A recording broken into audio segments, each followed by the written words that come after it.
Hey, everybody out there in Real Dialogue land. We have a huge opportunity today. We're going to be talking with John Schafer and also Brennan McPherson from the Salvation Poem Project. And they're coming out with a great new film called Light of the World. And it'll be releasing here in Australia and in New Zealand on the 4th of September. I'm going to be interviewing them. You're going to love this interview. And then I can't wait to tell you about how you can see this film in September. Well, hey, John, Brennan, welcome to Real Dialogue. We're so thrilled. Our audience just can't wait to be able to hear about this amazing film. I've been able to see it. Our audience is going to be looking forward to getting to see Light of the World. I feel like it has the energy of Aladdin. It has this beautiful look like Hercules, but yet it has the amazing story of Jesus right behind it. So I'm kind of curious about for you, what does Light of the World offer modern audiences in kind of the retelling of Jesus' story in this way? It offers people a genuine portrayal of Jesus as truly God and truly man in the form of a coming of age story of the young apostle John being Right. changed and transformed by Jesus. And so you get to see who Jesus was and how he changed people's lives in the form of classic animation. And that's never really been done at this level before. So we're extremely excited for people to see it September 4th. Yeah. Yeah. We are really looking forward to too. And it is, I guess maybe let's kind of jump into it. I'll jump into that question right away because it does have a different feel to it, especially kind of in this era of computer generated films. This 2D animation that you guys choose to use, I think it looks phenomenal, but also it just really kind of gives it a different look to it. You guys want to kind of explain kind of what that means as far as hand drawn or even the 2D animation, what that means? Yeah, I mean, for us, it's kind of hand drawn. Is that traditional stuff that most people are familiar with back in the Disney era of the '90s with Lion King, Beauty and the Beast, where it's traditionally hand drawn on a cell, Yeah. opposed to what we see a lot today with CGI. It's done in the computers and things like that. And for us, what we wanted to do is we wanted to tell the story of life of Jesus, but as a kind of a children's storybook come to life. It has that painterly feel background, and It does. and that's something we wouldn't be able to achieve that style in CGI. But also for Brendan and I and the entire team working on it, we absolutely love 2D animation. We love that certain era. There's that nostalgia feel for it. So we felt like if we're going to retell the story, a refresh take on the life of Jesus, we want to kind of go back to the style of animation that we loved and that was enduring to us and all that.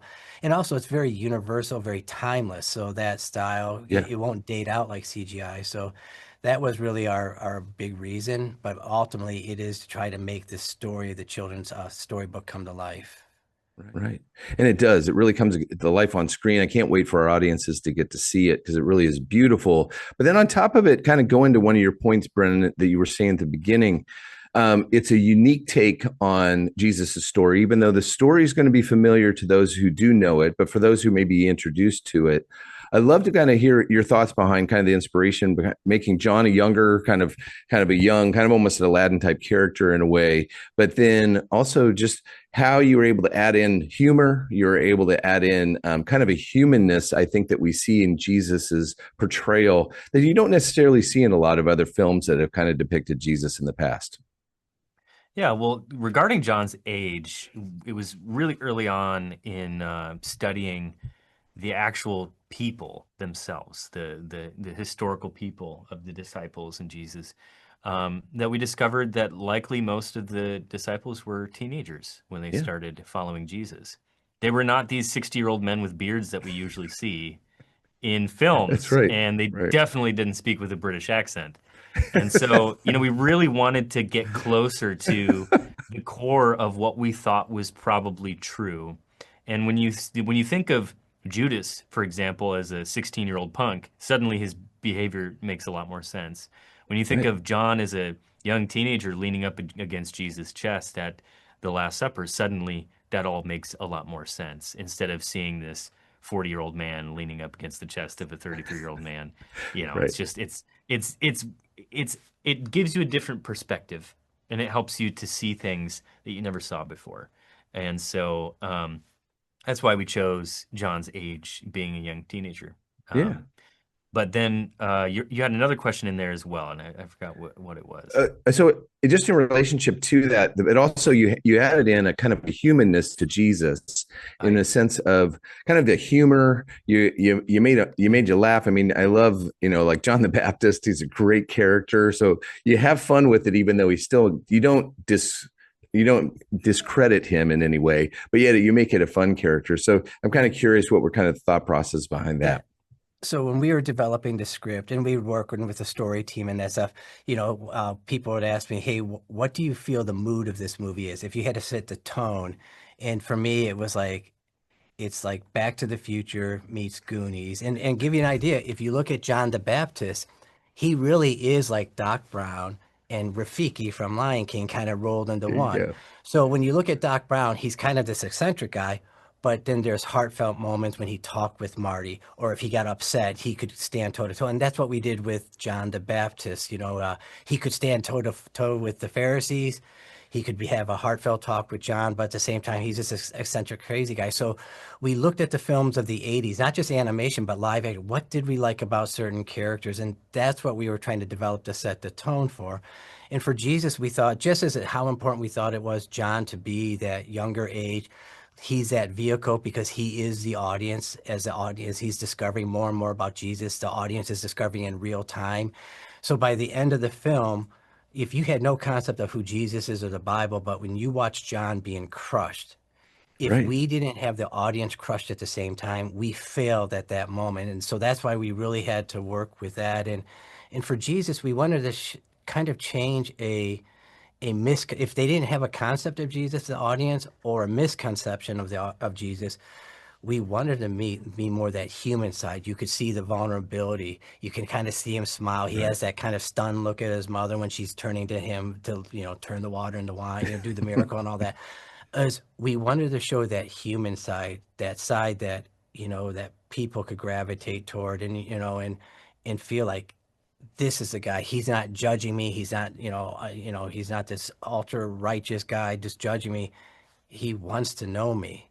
He cares about me. And that's where we had to work through a lot of those things. And working on a movie like this, it has been challenging because there's that balance of how do you be entertainment, but also stay true to the gospel. And also, our biggest thing is we said, man, if we're going to get any letters, it's probably going to be coming from the Christians. So how do we balance that, Yeah.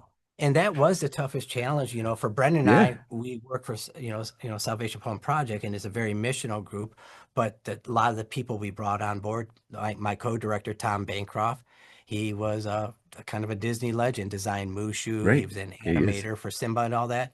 You have Tony Bancroft, who is our head of story and animation director, and he was the director of Mulan. So these guys come from the Disney era working with us. So they would push more into that humor, the gags. And so we had to find that balance. And I think we really successfully did that. Yeah, because you have to be, you can be reverent without being boring is the Right. point. Yeah. When you go to God and worship, it's not an awful time. It's a great time. Right. There's winsomeness, there's humor. God created humor. I bet God can tell the best jokes, actually. I think he knows all of them. He wrote them all. And so, he wrote them all. And so just showing that you can be reverent towards the characters while being fun.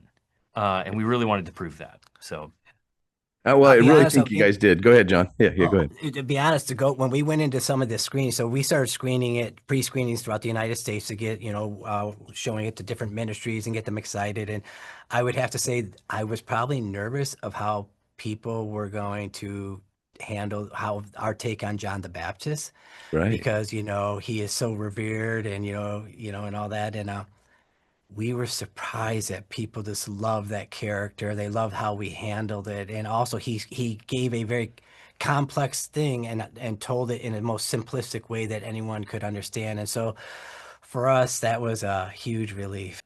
Well, I think that also, there's a wisdom to it. Also, it really brings it to the audience, especially for an animated film, to bring it closer to those who you're really going to try to reach as families, and you're able to see children and all that, to be able to see John in that role. I think it's really going to help teens and younger even to be able to really connect well. So I think it really hit that balance and struck that balance well. Now, because I want to make sure before we end our time, I want to make sure we get to hear about the Salvation Poem Projects and some of the resources you have. But our audience has a personal question for you, especially because you've already brought up some, because, you look at Back to the Future, Goonies, we even brought up some of the different animated classics that even with the Bancrofts kind of bring in. So we love to hear from you just quickly. What were some of your favorite kind of journeys or times that you had as a family, either as a child or even as maybe as a parent, of going to the cinema, and what you're really able to what blessed you in that time? I mean, for me, the very first animation I ever saw was back in 1973. I saw the Disney's Robin Hood. Oh, And so yes. that was the first movie I've ever saw in the theater. Right. And I was just so fascinated with it because I'd never seen animation before, or that I remembered at that time period. And I would say, for me, I am a total movie fan. So my mom and dad were probably not the best parents. Like, they took us to see Jaws back in 1975. There you go. And what You happened need a every bigger time? boat. Yeah. Every time my parents would say, "Hey, close your eyes, close your eyes." Closing my eyes didn't help me because you know what? That music of the dun dun. Yeah, it's even worse. That was more scary to me than that stuff. But then I would say my turning point was seeing Star Wars, and so Right. I would say, and I think you hear about anyone who's into film, whether they're an animator, visual effects, director, producer, it's like Star Wars was the thing that really catapulted that Sure. inspiration. This is what I want to do for the rest of my life. That's right. Yeah. And for me, early inspirations were, Princess Bride. Loved Princess Bride, Oh, of course. there you go. Like, one of my favorite movies of all time. As you wish. But Yes. but then the Lord of the Rings films was hugely formative for me, Right. and it was when watching the extended box edition behind the scenes features that made me think I want to be involved in making movies in the future. That was the thing that changed everything for me. Yeah. But then, beyond that, weird little offbeat animated films like Little Nemo Adventures in Slumberland and Akira and all the Studio Ghibli films, Spirited Away, Yeah. My Neighbor Totoro. So huge fans of a lot of the boutique animation films around the world. Ernest and Celestine, another favorite. So lots of animation, love for animation in my background, but Lord of the Rings was kind of a big starting point. Yeah, great. Thanks for sharing that, because it really helps our audience to kind of really connect with you and be able to understand even some of your inspirations for it. Now, but as we finish, I'd love for you to kind of tell us, it's the Salvation Poem Project is probably being introduced to Australia and New Zealand in so many different ways. Love to hear about it, but also the resources that you have. We'll obviously tell more people about the website and how they'll be able to see the film. We'd love to hear about it as we kind of finish off our time together. So the Salvation Poem Project is a nonprofit ministry whose mission is to craft stories to share Jesus Christ with the world. So what that means is we do game development, we do film development, we do multimedia discipleship courses, we do music and publishing, and the vast majority of everything that we do, we give away for free to ministries so that they can use those tools to share Jesus effectively and to disciple people around the world. So we do all the creation and the translation and dubbing, and then we give gratis licenses to ministries and people to leverage those tools around the world. So that's our whole mission and why we do everything that we do, because we're obsessed with Jesus, and we are also obsessive artists that love making beautiful things that we think are cool. So that's what we do. Well, great. Well, we can't wait to support it. We'll really make sure we get the word out here. We can't wait for our audiences to be able to see this in September. And thanks again for spending the time with us here at Real Dialogue. And we look forward to hearing even more projects coming from the Salvation Poem Project in the future. But we look forward to being able to share this with the world, the Light of the World film coming out in September. Thanks again. Now, you've heard straight from John and from Brennan why you should be going to see Light of the World. It'll be coming out on the 4th of September. All across Australia and New Zealand. You got to go see this if you want to know more about the film and the resources that we talked about. Also, how you can actually see Light of the World in Australia.